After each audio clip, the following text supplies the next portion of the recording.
cher professeur Matawi. Tout d'abord, je tiens à exprimer mon grand plaisir à participer pour une première fois à ces journées de techniciens, de scientifiques dédiées aux techniciens de laboratoire. Et je tiens à remercier particulièrement monsieur Tawfiq Hkoum, qui est à la tête de cette association honorable.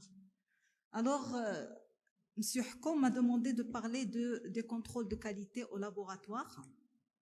Alors, j'ai choisi de parler de ce que je pratique le plus, c'est-à-dire au niveau du laboratoire de biochimie. Et je vais me contenter de me focaliser sur le contrôle de qualité interne. J'avais prévu de parler du contrôle externe, mais je vais surtout parler du contrôle de qualité interne parce que j'ai vraiment à cœur que les techniciens s'approprient un certain nombre de connaissances là-dessus.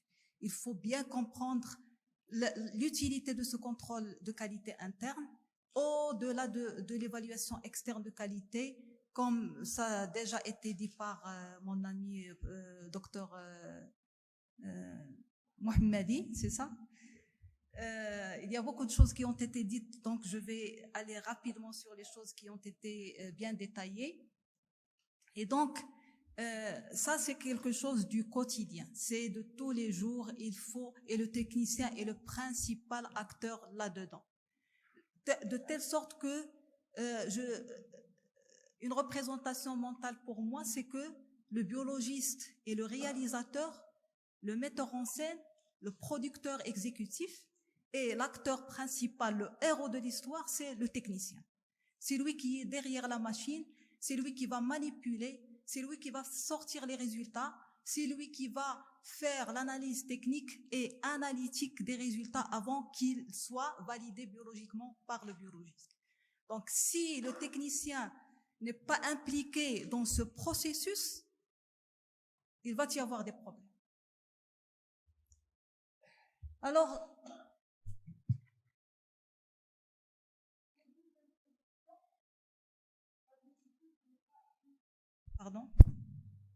la biologie, comme vous le savez très bien, comme toutes les sciences médicales, n'est pas une science exacte.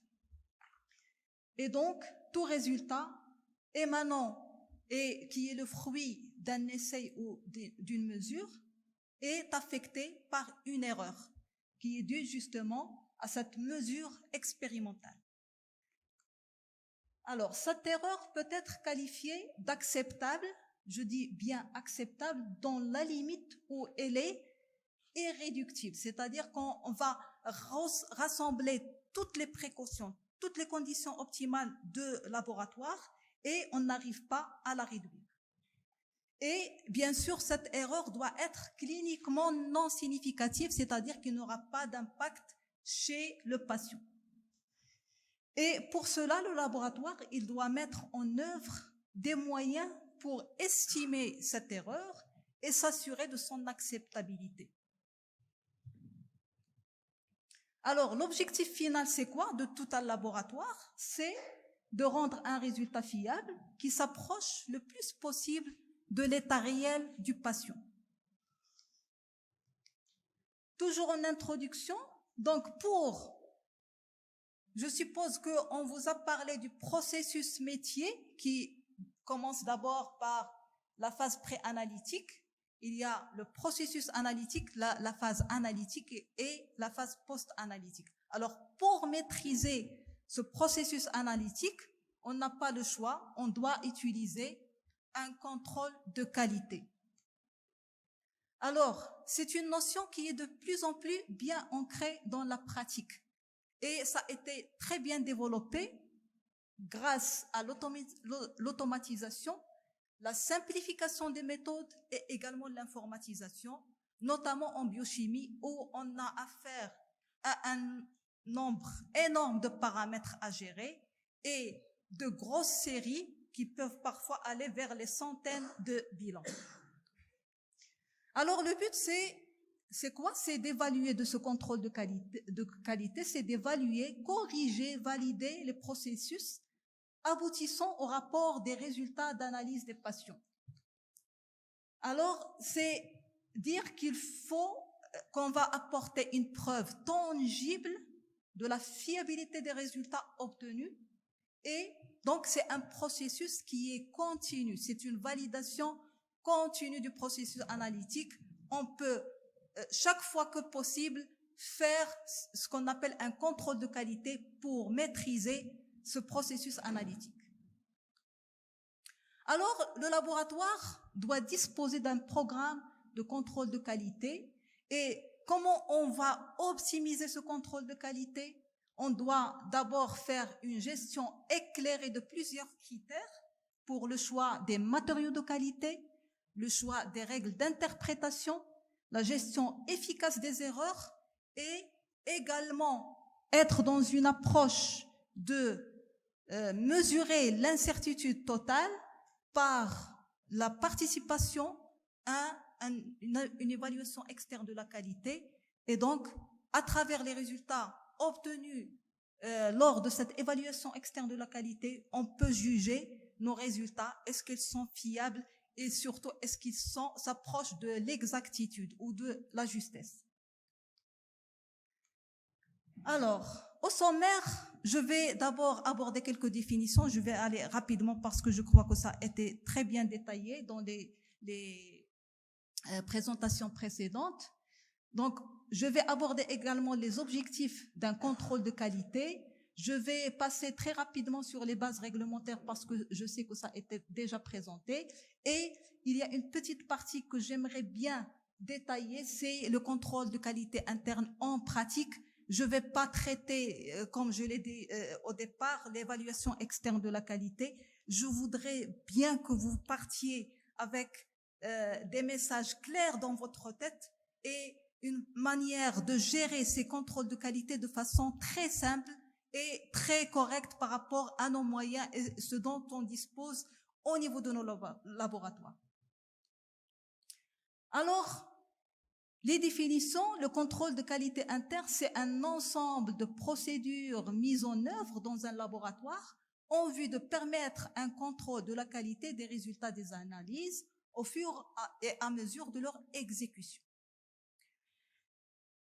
L'évaluation externe de qualité, c'est un contrôle par un organisme extérieur, il doit être impartial, de la qualité des résultats fournis et donc l'organisme extérieur adresse les mêmes échantillons à l'ensemble des laboratoires participants, collecte les résultats obtenus et permet après étude une confrontation interlaboratoire qui permet l'amélioration du travail de l'ensemble des participants.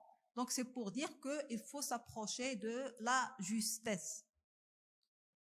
Alors, que va valider un contrôle de qualité? Il va en fait vérifier la précision et la justesse de la mesure que l'on va pratiquer dans un laboratoire. Alors, le but étant de détecter, je répète, évaluer, corriger et prévenir les erreurs dues à un défaut de système d'analyse, des conditions de l'environnement, des conditions d'exécution, une mauvaise manœuvre de l'opérateur, avant, et je dis bien avant, et je peux la souligner de 3 traits, que les résultats du patient ne soient rendus. Alors, pour les exigences réglementaires, on a un texte qui régit un petit peu les choses et dont c'est le GBEA qui date déjà depuis l'année 2010. Mais dès le départ, c'était un texte qui a été plus ou moins improvisé et qui ne répond pas vraiment à ce que l'on fait et ne reflète pas nos pratiques actuellement au niveau des laboratoires. Et il devient de plus en plus obsolète. Donc il y a vraiment un petit chapitre consacré à l'assurance qualité. Il précise néanmoins que le contrôle de qualité interne et l'évaluation externe de la qualité doivent être obligatoires. Ils sont obligatoires. Donc c'est un texte qui est opposable aussi bien pour les laboratoires du secteur public comme les laboratoires du secteur privé. Il précise que la responsabilité de contrôle interne ou externe de qualité est ça revient au responsable de labo, le chef de laboratoire.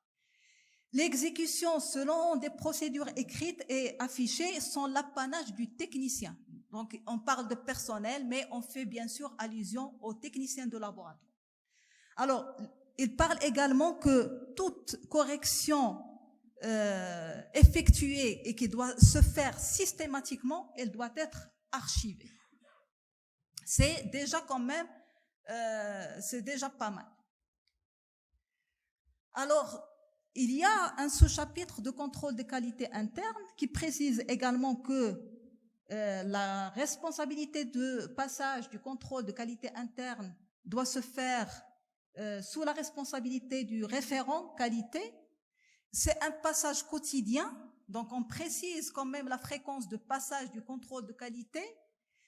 Il doit se faire dans les mêmes conditions que celles appliquées aux patients, c'est-à-dire les échantillons biologiques que l'on reçoit tous les jours, et la fréquence de passage doit être clairement établie pour chaque constituant quantifiable. Donc, chaque fois que l'on va faire un dosage, il faut vraiment établir la fréquence de passage du contrôle de qualité. Alors, également, il précise que plusieurs niveaux sont souhaitables quand il est possible de le faire. Et également, un dernier point, et je trouve qu'il est très très important, et c'est quand même qui fait un petit peu le point fort de ce texte dont on dispose, c'est que le contrôle de qualité ne doit jamais être situé par un standard, un étalon ou un calibrant. Donc, jamais n'utiliser un calibrant ou un étalon comme contrôle de qualité pour évaluer ou contrôler un système de mesure. Alors, si je vais dans l'international, on dispose pour les laboratoires de biologie médicale de la norme ISO 1589. Alors, ça a déjà été dit, le laboratoire doit concevoir un programme de contrôle de qualité interne et d'évaluation externe de qualité, et c'est obligatoire. Donc, c'est une obligation. Et en plus, il faut apporter la preuve formelle qu'on fait les choses et on les fait de manière très correcte et on essaye d'être le plus possible collé aux différentes recommandations des sociétés savantes, que ce soit la SFBC ou les RICOS. Alors, quelques notions de base et quelques définitions également. Avant d'aborder les choses de manière pratique. Donc, qu'est-ce que c'est que la précision? La précision, c'est l'accord entre les résultats obtenus lors de dosages répétés d'un même échantillon. Donc, ça reflète en fait la dispersion des résultats autour de la valeur moyenne. Ça exprime en fait la notion de répétabilité quand il s'agit d'une même série, c'est-à-dire je vais prendre le même échantillon, je vais le passer 10, 20 ou 30 fois en même temps, dans un intervalle de temps très court, et je vais essayer d'établir la moyenne et je vais voir est-ce que les résultats que j'ai obtenus à travers ces dosages répétés, ils sont proches les uns des autres. Et c'est très bien, si vous voulez, ici, pardon, avec cette... je ne sais pas si c'est... Il y a un pointeur. Pardon.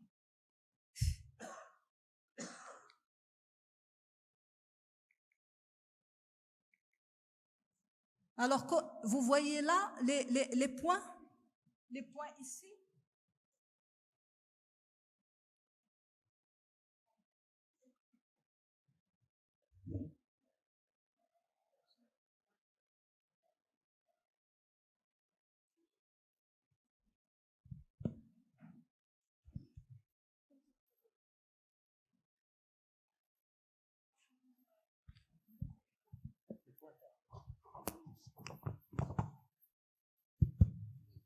Alors, vous voyez ici les points qui sont rassemblés à ce niveau-là. Ça veut dire que mon système, il est précis. Les points sont plus ou moins rapprochés, mais quand même, ils sont différents. Ils sont un petit peu loin de la cible, c'est-à-dire la valeur de référence. Alors, un système, il peut être précis, mais qui n'est pas juste. C'est-à-dire qu'il manque de justesse. précision, en fait, donc, c'est le reflet de l'erreur aléatoire. Donc, c'est l'inverse de la précision. Elle est estimée par l'écart type ou le coefficient de variation d'une série de mesures de répétabilité ou de reproductibilité.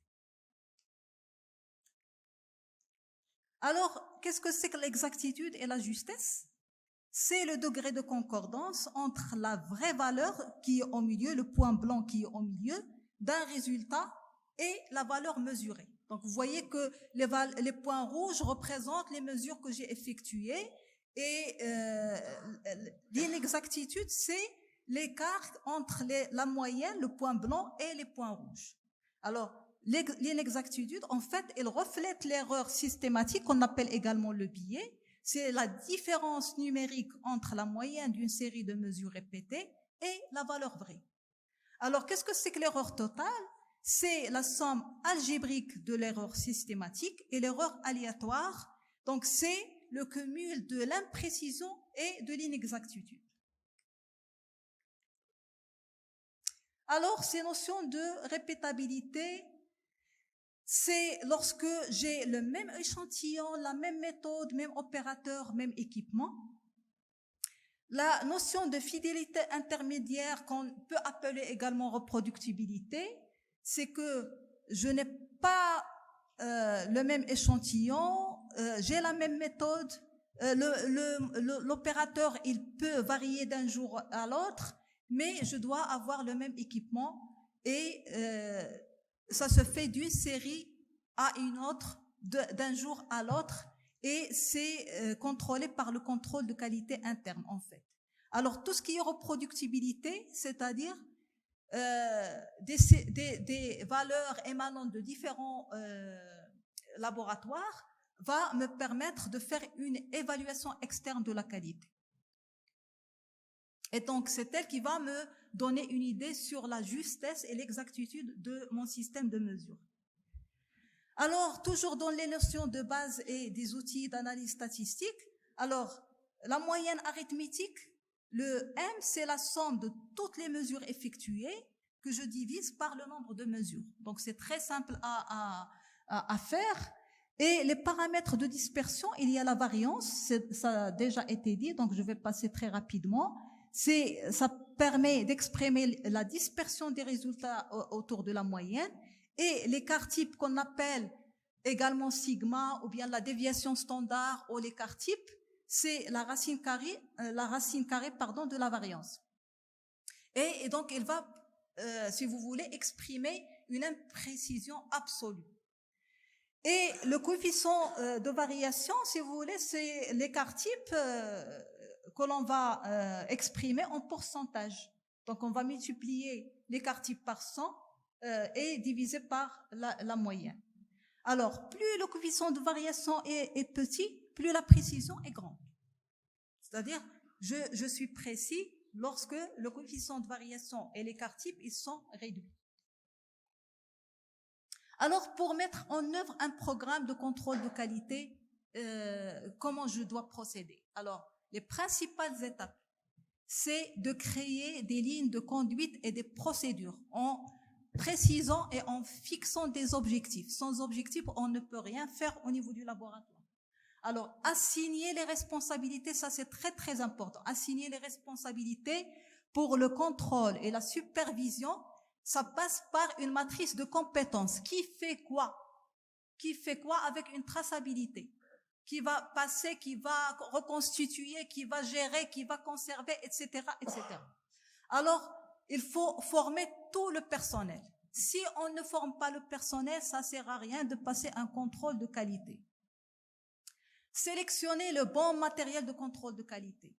Établir les intervalles et limites de contrôle pour le matériel sélectionné. Ça veut dire que je dois développer des graphiques pour relever les valeurs du contrôle, par exemple le diagramme de Levy-Jennings. Je dois définir mes règles d'alerte et également prendre des mesures de correction si nécessaire. Et enfin, conserver un enregistrement des résultats du contrôle de qualité et des actions correctives qui ont été entreprises après un rejet, ou etc., ou une alerte, etc. Donc, je vais reprendre tous ces éléments petit à petit et je crois que vous allez mieux comprendre tous ces éléments-là. Alors, en pratique, pratico-pratique, quel contrôle choisir, quel niveau, quand il faut les passer, comment définir les valeurs propres de laboratoire et quelles règles d'interprétation. Et bien sûr, tout doit être encadré par une procédure générale de gestion des contrôles de qualité. Alors, quel contrôle choisir? Est-ce qu'on choisit un contrôle de qualité de la trousse, du kit, ou bien choisir un contrôle de qualité indépendant? En fait, même au niveau de la norme ISO 1589, le fait de choisir un contrôle de qualité indépendant n'est qu'une recommandation, ce n'est pas une exigence, ce n'est pas une obligation. Alors, si je choisis le contrôle de qualité de trousse, généralement, c'est un intervalle qui est large. Donc, vous pouvez commettre pas mal d'erreurs sans vous en apercevoir. Alors, on peut l'utiliser quand même pour la validation des étalonnages de notre système de mesure.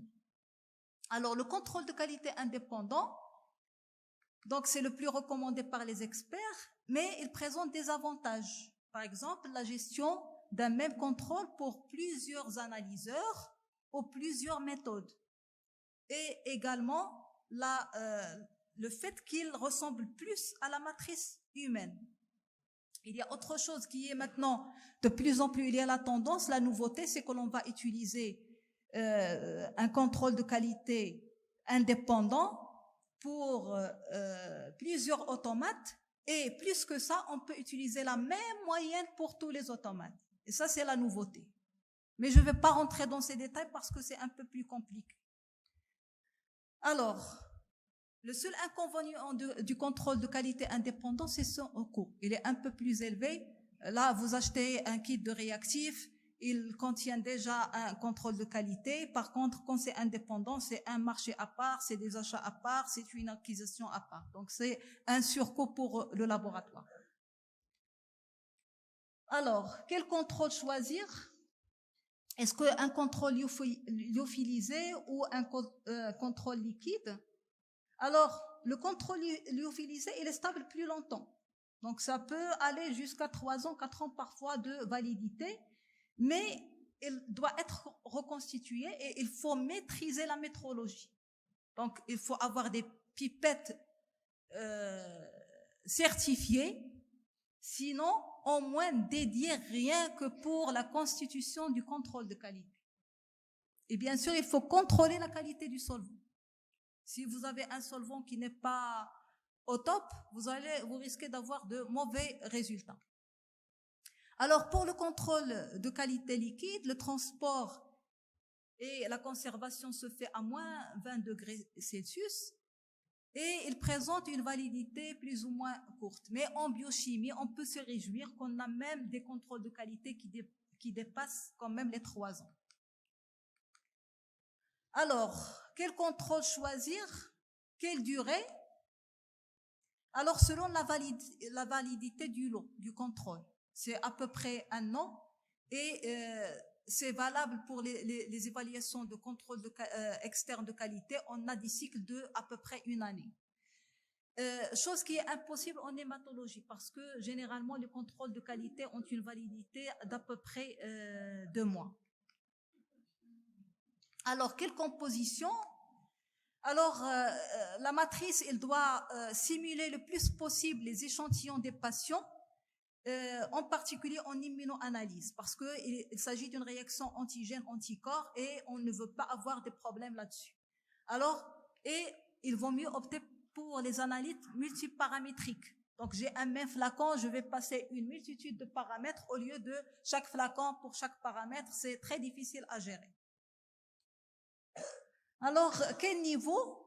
Ce que l'on préconise, c'est 2 à 3 niveaux de concentration différentes, couvrant tout le domaine de mesure. C'est ce qui est préférable. Mais avec une particularité en biochimie, c'est qu'il faut opter pour des valeurs qui vont s'approcher des seuils de précision et de décision clinique. Par exemple, pour le glucose, à 7, je suis près de la valeur qui va décider est-ce que mon patient il est diabétique ou il n'est pas diabétique. Donc, j'ai intérêt à prendre des niveaux là où il y a vraiment, c'est délicat à interpréter et là où il y a une décision clinique derrière. Également pour la TSH, pour les valeurs basses. Je peux citer d'autres exemples comme la PSA, etc. Alors, quand il faut passer, normalement, il faut les passer en début et en fin de série. Il faut formaliser la pratique, il faut s'assurer de son application, maîtriser la traçabilité et apporter la preuve de ce passage. Alors, qu'est-ce que c'est que la notion de série? On peut dire, vous pouvez me dire que c'est un ensemble d'échantillons que l'on va passer pendant un intervalle de temps. C'est vrai, je vous dis que c'est juste, mais en fait, la notion de série, c'est que c'est un intervalle de temps pendant lequel mon système de mesure est resté stable. C'est-à-dire, j'ai la certitude que rien n'a bougé. Du premier échantillon du patient que j'ai passé jusqu'au dernier, j'ai les mêmes conditions de mesure. Donc, et je dois cadrer par un contrôle de qualité au début et un contrôle de qualité à la fin, pour bien sûr en être sûr. Alors, entre différentes séries, il y a possibilité d'événements. C'est ça le problème. Donc, c'est pourquoi on doit passer ces contrôles de qualité. Pardon.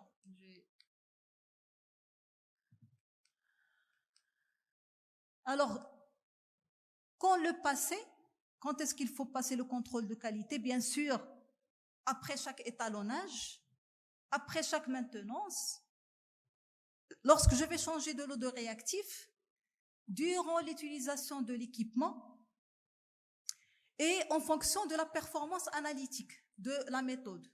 Je vous donne un exemple. Le sodium, c'est un paramètre qui va dériver très rapidement. Au bout de 2, 3 heures, 4 heures, il peut dévier et on peut avoir une dérive. Alors, qu'est-ce qu'il faut faire? C'est en fonction du paramètre, il faut contrôler pendant même la série, ajouter à l'intérieur de chaque série, par exemple, un contrôle qui va m'assurer que tout va bien et que je n'ai pas de problème. Alors, dans tous les cas, il faut suivre les recommandations du fabricant. Pourquoi? Parce que le fabricant, il connaît très bien la méthode qu'il vous a donnée. Il l'a testée, il sait ses points faibles, ses points forts. Et donc, quand il vous dit passez le contrôle de qualité toutes les 2 heures, il faut le faire. Toutes les 24 heures, il faut le faire. Toutes les 12 heures, il faut le faire. D'accord? Alors, j'ai donné ici un exemple de la vitamine D. Donc, il faut lire les notices. Parce qu'il y a chaque fois, maintenant, nos fournisseurs, parce que heureusement que l'on a affaire à des grandes boîtes de réactifs, de systèmes de mesure et d'analyse, et donc, c'est des firmes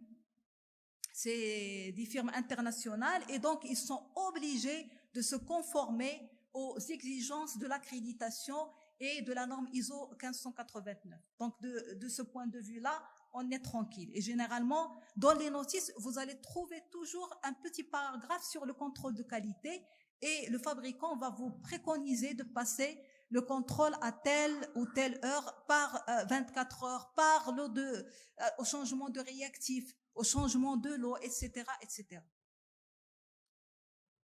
Alors, les procédures, les écrits. Il faut consigner dans une procédure claire quand est-ce qu'il faut passer un contrôle de qualité. Alors, il faut préciser le contrôle de qualité, le niveau, le numéro de lot avec la date de péremption et bien sûr les paramètres à passer et quand est-ce qu'il faut les passer et sur quelle machine. Ça, c'est très, très, très important. Il faut également, là c'était pour les machines de chimie de routine, ici c'est l'immunochimie, donc la même chose. Alors, comment conserver un contrôle de qualité? Toujours se conformer à la notice du fabricant, alors cette fois-ci du contrôle de qualité. Donc, attention à la stabilité, la température et la durée de conservation de chaque paramètre. Donc, après décongélation, bien sûr, je décongèle un flacon, il va rester stable pendant combien de temps? Je dois savoir. Pour pouvoir savoir est-ce que je dois toujours utiliser le flacon ou je dois le rejeter et le remplacer par un nouveau. Alors, après reconstitution, s'il s'agit d'un contrôle de qualité qui est lyophilisé, il va durer combien après reconstitution? Et bien sûr, après ouverture. Je peux reconstituer, par exemple, un contrôle de qualité et le laisser à part sans l'utiliser. Alors, autre chose, c'est que il faut également consigner ces conditions de stabilité et de conservation dans un document écrit, noir sur blanc, pour que le technicien sache ce qu'il doit faire. On ne peut pas laisser au hasard ce genre de choses. Alors, je suis déjà arrivée à 30 minutes. On m'a annoncé 45 minutes, c'est pourquoi j'ai... Alors, si vous voulez que j'aille plus vite, mais je crois que c'est très intéressant de connaître ce genre de choses-là. Alors, comment définir les valeurs propres du laboratoire? Parce que si on utilise les valeurs cibles du fournisseur, c'est un intervalle large. Alors, ce qu'il faut faire, comme il a dit docteur Mahmoudi, c'est ça? Mohammadi. Alors, il faut passer le contrôle de qualité pendant 30 jours. 20 jours en période probatoire. Alors, je vais obtenir 30 valeurs par niveau. Je voudrais aller étape par étape pour que vous compreniez ce que l'on fait exactement au niveau du laboratoire. Alors, calculez sur les 30 valeurs la moyenne. La moyenne, c'est très facile à calculer. Et je vais calculer l'écart type et le coefficient de variation. Vous avez les formules. Alors, dressez une cartographie de contrôle, c'est-à-dire la valeur cible, la moyenne, ma moyenne, avec les limites de contrôle, c'est-à-dire plus ou moins 3 écarts types, les limites de surveillance, plus ou moins 2 écarts types, et les limites de performance, plus ou moins 1 écart type. On va utiliser le diagramme de Levi-Jennings pour paramétrer donc les règles d'acceptation, d'alerte et de rejet. Alors, qu'est-ce que c'est que les zones de décision? Alors, zone de moins 2 écarts types plus 2 écarts types, c'est la zone d'acceptabilité. En fait, c'est des calculs statistiques qui me permettent d'être en confiance à 95% quand je suis entre plus ou moins 2 écarts types. Entre plus ou moins 1 écart type, je suis dans un intervalle de confiance de 68%.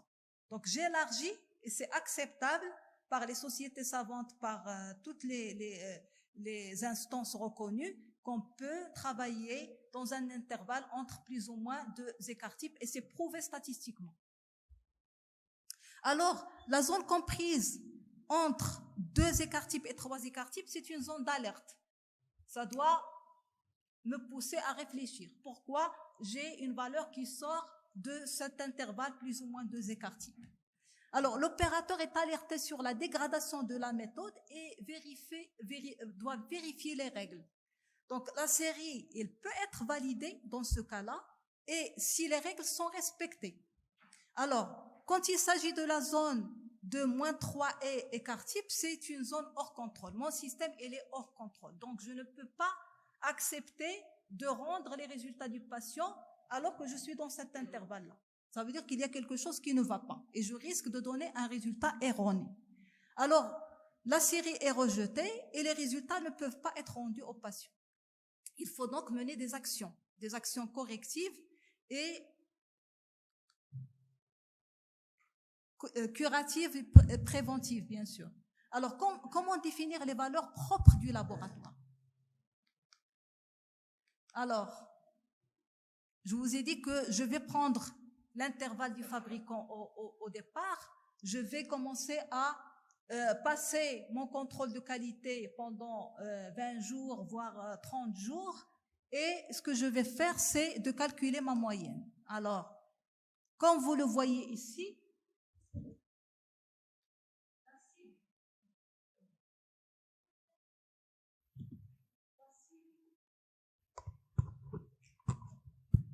la cible du fabricant, elle est là. Quand j'ai passé les points, ma moyenne se trouve à ce niveau-là. Quand j'ai calculé ma propre moyenne, elle se trouve là. Elle est différente de la valeur du fabricant. Et c'est compréhensible. Pourquoi? Parce que le fabricant, c'est vrai, il a passé le contrôle sur une machine qui ressemble à la mienne, mais qui n'est pas la mienne, et dans des conditions qui ne sont pas les miennes. Donc, je dois nécessairement utiliser ma vraie moyenne pour suivre mon système de mesure. Donc, vous voyez que j'ai gardé les mêmes points, mais ce n'est que la valeur cible qui va changer. Donc, je travaille plus confortablement quand j'utilise ma propre moyenne. Alors, donc là, c'est l'intervalle, je passe vers l'intervalle du laboratoire. Alors, je suis allée un peu plus vite. Alors, justement, dans la biochimie, on a plus de 160 paramètres différents à traiter, et presque tous les jours. Donc, pour le contrôle de qualité, si on n'a pas un outil puissant qui va nous faire ces calculs, l'écart type, etc., ça devient très très lourd. Donc si on a un système qui nous aide à faire tout le travail, d'un clic, en passant les paramètres pendant 30 jours, vous avez une cartographie de vos valeurs, la moyenne, l'écart type et le coefficient de variation, comme vous le voyez sur le tableau en bas.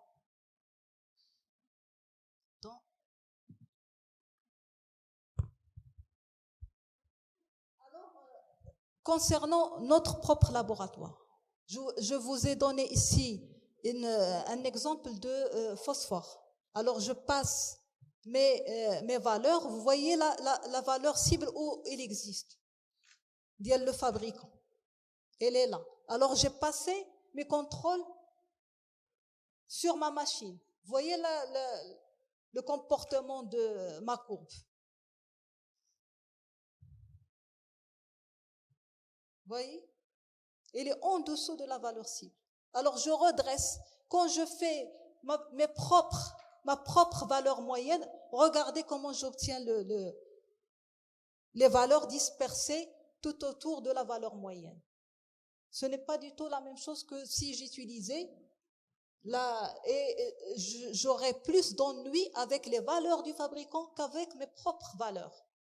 Donc, je suis plus tranquille avec mes propres valeurs. C'est vrai que je vais investir un petit peu dans 30 passages, 30 dosages, mais après, je suis tranquille et je suis gagnante sur tous les plans. Alors là, c'est pour vous dire, quand toujours j'utilise les valeurs du fabricant, vous voyez les rouges, j'ai à peu près 9 paramètres qui sont rouges, c'est-à-dire qu'ils sont, comme mon système de mesure, elle est hors de contrôle, alors que ce n'est pas vrai. Alors, quand j'utilise l'outil qui peut me permettre de gérer ma valeur moyenne, vous voyez qu'il ne s'agit que de 3 paramètres qui sont hors contrôle. Alors qu'avec les valeurs du fabricant, c'était 9 paramètres. C'est quand même très très important. Vous voyez quand les choses deviennent de plus en plus maîtrisables, quand je regarde, rien qu'en regardant la page, tout est blanc, ça veut dire que tout va bien. Je n'ai plus à me préoccuper des hors. C'est vrai, on va toujours avoir un regard sur le lever Jennings parce que je vais parler d'autres règles à respecter, entre autres les règles de Westergaard, et qui vont attirer notre attention sur des dérives, des erreurs systématiques, etc. Mais déjà, rien qu'en voyant le tableau, ça me rassure que tout va bien, que je dois faire une analyse déjà à court terme, c'est bien. Je vais par la suite regarder ce qui va ou ne va pas à moyen et à long terme.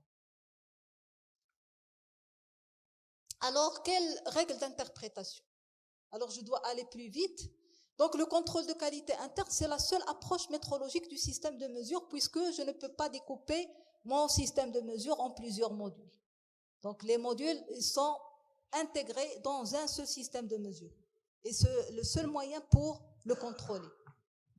Alors, pour détecter les erreurs et également corriger et prévenir leur apparition, je dois utiliser le contrôle de qualité et il doit être géré de manière intelligente et efficace en ce qui concerne les non-conformités. Alors, éviter les blocages intempestifs de la production des examens, surtout pour les laboratoires de grosses activités comme par exemple la biochimie justement. Et quand on reçoit également des demandes urgentes, on va pas parfois bloquer sur la valeur d'un sodium qui sort hors norme et on va tout bloquer, on va bloquer toutes les séries en attendant de régler le problème du sodium. Donc, le fait de gérer de manière intelligente nos règles de rejet, etc., ça apporte beaucoup de gains pour le laboratoire. Donc, d'où la nécessité d'un choix éclairé des règles d'interprétation. Alors, avant de parler des règles d'interprétation, j'aimerais bien vous parler des erreurs grossières, des erreurs analytiques, pardon. Il y a l'erreur grossière, l'erreur aléatoire et l'erreur systématique. Alors,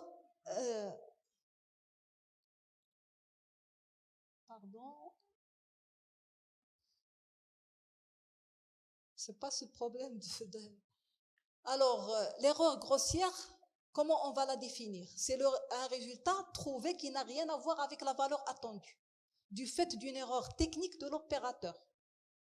Par exemple, une mauvaise manipulation.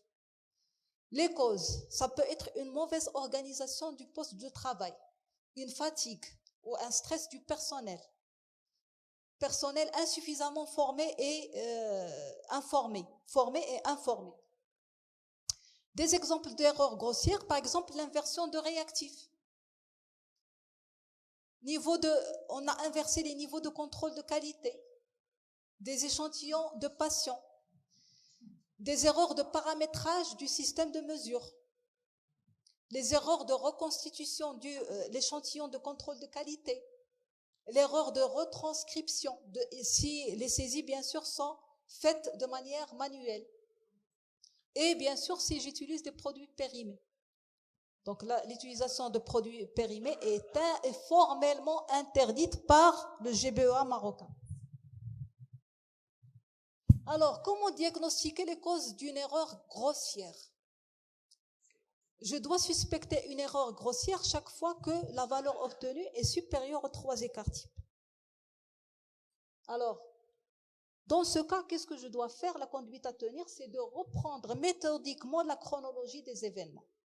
Je vais aller doucement, au lieu de se précipiter, réétalonner, chose que font beaucoup de biologistes et de laborantins.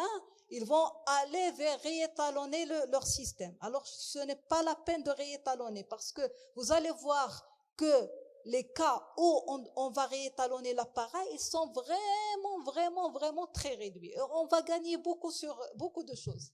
Alors, reprendre méthodiquement la chronologie des événements. Quel flacon on a passé? Regardez le flacon que l'on a passé. Quelle date de reconstitution? Parce que ça peut être un problème de conservation. Quelle pipette? Quel mode opératoire pour préparer le contrôle de qualité? Le résultat des autres paramètres et des autres niveaux de contrôle de qualité, il est vraiment très important quand on a une valeur qui sort de 3 écarts types. Est-ce qu'ils sont affectés ou ils ne sont pas affectés? Alors, deuxième erreur, c'est l'erreur aléatoire. Donc, c'est l'écart entre le résultat et la valeur réelle, c'est-à-dire la valeur cible, qui va survenir suite à des événements qui sont imprévisibles. C'est-à-dire, j'ai toutes les conditions optimales, mais j'ai quand même une valeur qui sort de de l'intervalle d'acceptabilité.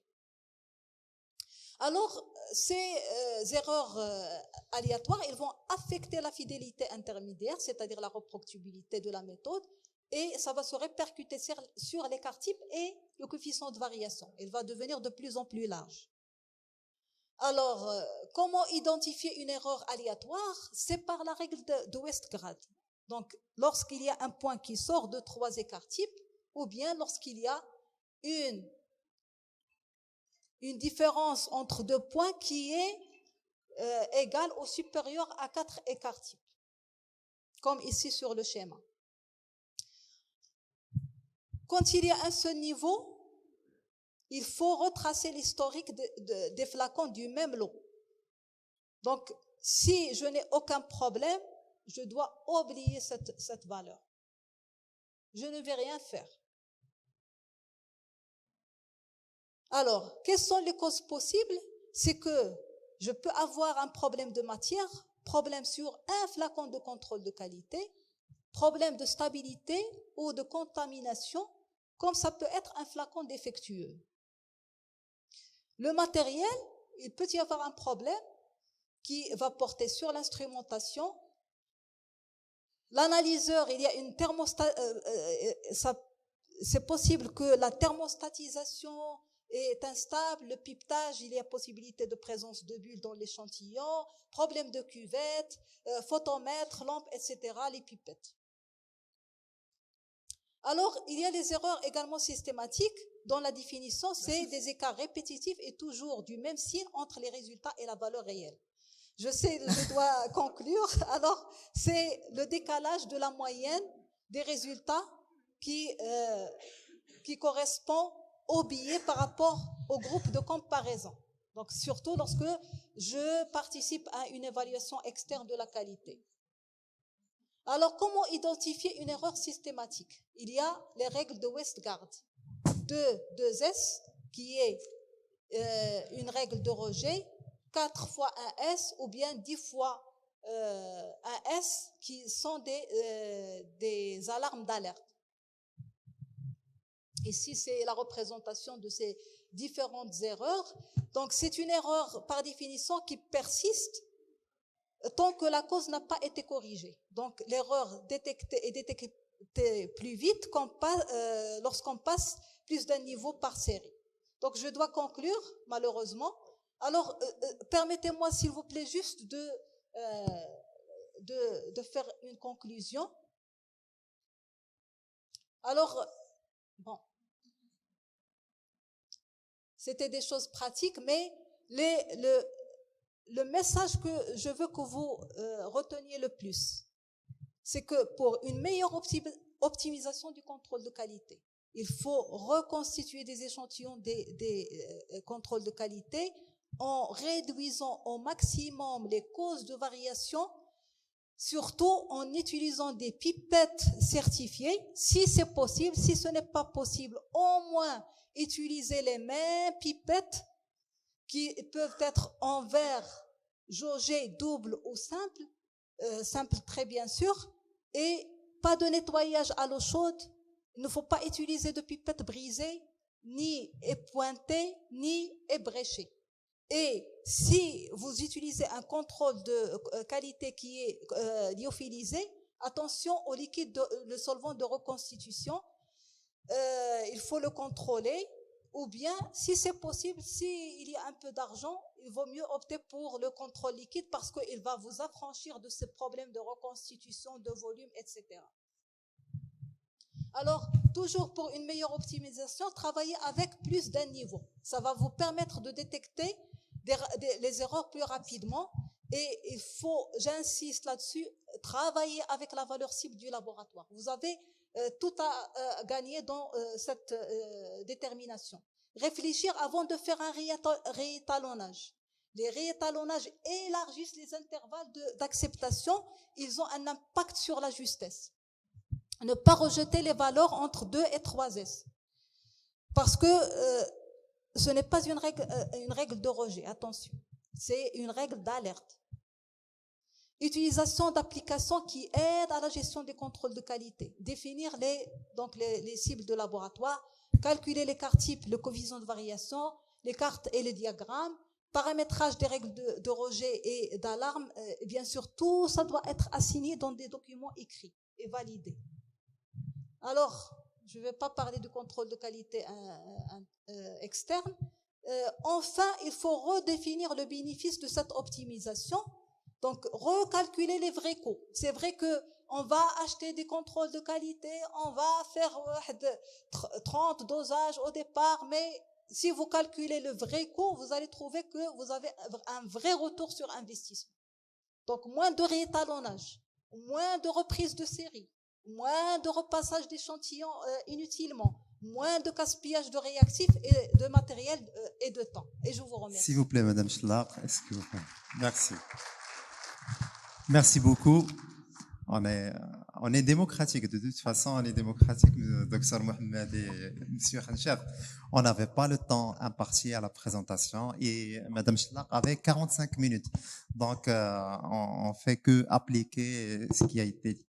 Donc, merci beaucoup, Madame Professeur. Désolée d'avoir dépassé le temps, mais c'est un sujet que j'ai toujours à voilà. quand je parle. Moi, je vous dis que on sent que vous avez devant vous une biochimiste passionnée et je crois que moi, en tant que biochimiste, que la présentation était vraiment pratique.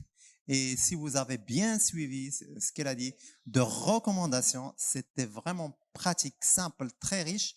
Et c'est ce que je vous recommande moi-même. Et si vous avez la possibilité d'avoir cette présentation, parce qu'il est pratique, il est utile à votre pratique quotidienne. Voilà. Voilà, on ouvre le débat. Si vous avez des questions, voilà, les hôtesses sont là.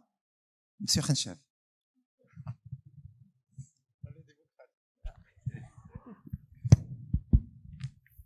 Salam alaikum. Alors donc, je vais commencer par la présentation qui a été faite par Dr Amal au niveau de l'ANAPAT.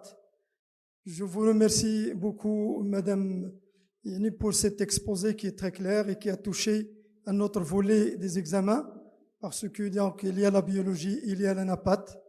Donc l'ANAPAT, c'est toujours un domaine auquel nos techniciens sont affectés. Je pose une question au docteur Amal. Est-ce que votre équipe avec laquelle vous avez commencé sont des techniciens de laboratoire? Ça veut dire, est-ce qu'ils ont un diplôme de technicien de laboratoire ou non?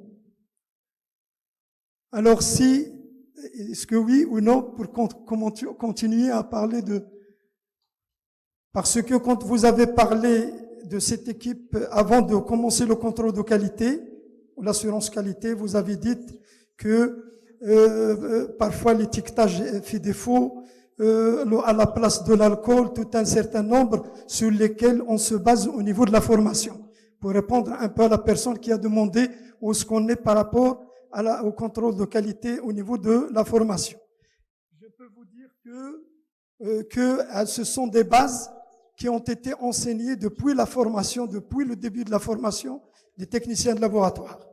On leur soumet parfois même l'eau, l'acide et la soude qui ont la même couleur pour les distinguer. Ça veut dire donc, je ne peux pas donc accepter qu'un technicien ne peut pas faire l'étiquetage et l'identification sur lesquels on se base en leur disant que un échantillon non étiqueté, c'est un malade qui est touché parce que notre objectif est là.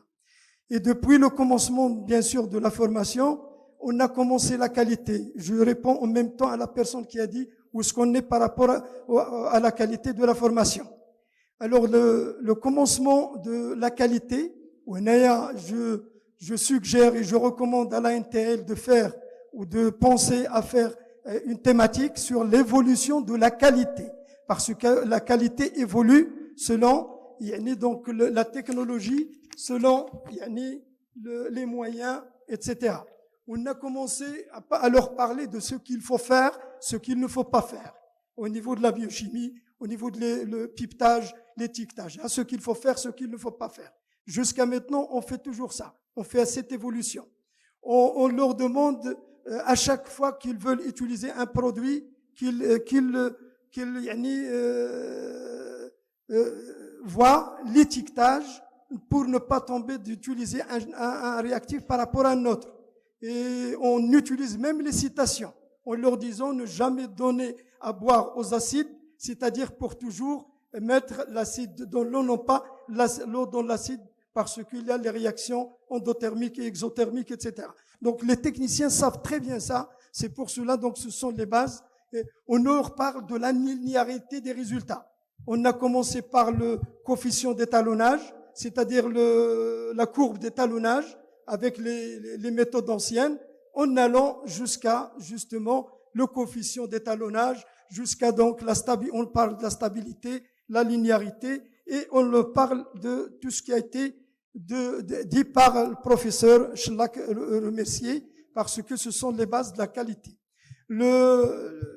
On leur a appris aussi au niveau de la NAPAT à faire des très bonnes lames au niveau des frottis cervicaux, par exemple, comment il faut les mettre dans un liquide de conservation, comment il faut les préparer pour l'anatomopathologiste pour qu'il fasse une bonne lecture, la préparation des réactifs et des colorants, etc. Donc le technicien, il est armé de tout acte. Et on leur dit que tout acte expérimental en parallèle est entaché d'erreurs, comme il a été dit par professeur Schlack. Ça veut dire il n'y a pas le 100%, et il ne sera pas. Parce qu'en biologie, on dit il y a 5 à 10% d'erreurs au niveau de la pratique. C'est pour cela qu'on calcule d'ailleurs les coefficients de variation, les écarts-types, etc. Et puis, je termine par dire que il faut, je mets aussi sur la présentation de Dr Mohammadi sur le GBEA, qui datait depuis 2010. Et là, il n'évoque pas la place du technicien proprement dite. On dit personnel de laboratoire, on dit directeur de laboratoire, et il n'y a pas justement la place du technicien comme contrôle de qualité. La réglementation, il ne couvre pas le technicien. Il peut un jour dire je peux pas faire le contrôle ou là je ne peux pas le faire parce que il n'y a pas une réglementation. Le GBEA, l'IRSO, le technicien assure au moins le contrôle de qualité et dans le processus qualité, donc il faut revoir ce GBEA le plus tôt possible. Et puis, je termine à dire que la qualité est un tout, bien sûr. Donc, le technicien, il faut lui donner sa valeur, la motivation. Elle a été remerciée par professeur Schlack en disant, là je fais donc ce point-là parce que c'est très intéressant. Oui. Il y a aussi dans les causes des erreurs grossières, on a dit le stress, on a dit donc la tension, etc. Oui, je suis très d'accord. Et je peux dire qu'il se répercute sur toutes les erreurs. Le technicien, s'il n'est pas motivé, s'il n'est pas en stress, s'il est dans un état qui lui permet de faire de bonnes manières et de bonnes pratiques, il va donc faire des erreurs, oui, c'est sûr. Donc là, je vous remercie infiniment. Oui, bien sûr, la définition.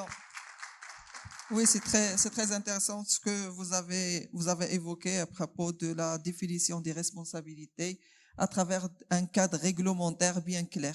Est-ce qu'il y a d'autres questions? Oui, monsieur. Une seule question, ça va être la dernière.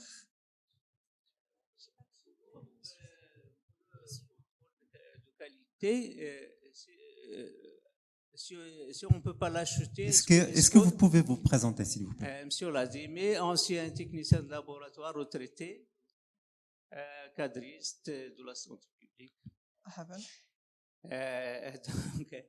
Alors, si on peut pas, le laboratoire ne peut pas acheter le contrôle de qualité, est-ce que peut aller côté des sérums ou des plasmas déjà analysés, ils vont être jetés, aller côté ces sérums et faire une analyse, la première, et après les mettre au congélateur dans des épandeurs, si vous voulez. Après, on va chaque jour les décongeler et passer le paramètre. Ça serait mieux. Et je vous demande qu'est-ce qu'il est Tout ce qui a été dit, il est bien. Mais est-ce que tous les techniciens savent comment faire le contrôle de qualité, comment calculer, comment faire le graphique, comment ainsi de suite. Donc, à qui la responsabilité? Oui, bien sûr, c'est le but de ces présentations pour Parce que je ne parle pas de moi je suis déjà sorti, mais moi j'ai allécoté même les archives positifs. J'ai fait une allécote des archives positives et je les passais chaque jour sur l'ELISA. Oui. D'accord? Merci pour cette question très pertinente. Je suis d'accord avec vous. Vous pouvez faire un mélange d'échantillons de patients, mais ça va combien comme volume? Parce que il y a un petit paramètre qui est très important, qui est très important dans le suivi des systèmes de mesure, c'est le temps.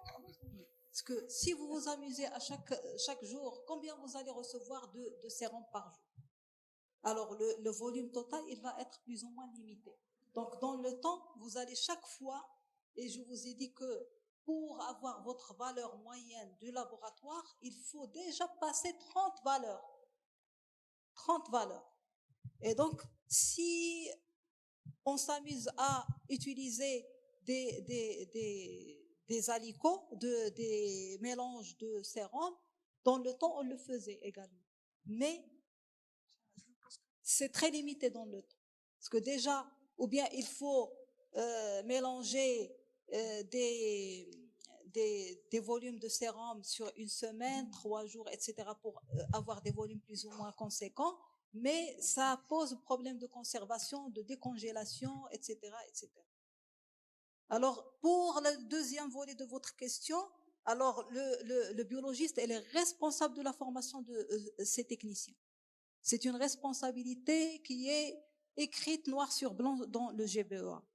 Donc, et là, la responsabilité de former, d'informer et d'assigner dans des documents décrits avec des fiches de poste, des fiches, des instructions, des fiches d'enregistrement, des procédures, des modes opératoires, tout ce que vous voulez.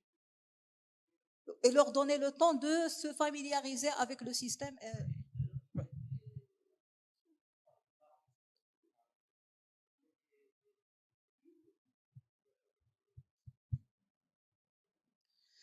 Alors, s'il y a des villes, moi je ne sais pas parce que je ne peux pas admettre un laboratoire de biologie médicale sans un biologiste. Quand même, c'est une responsabilité juridique.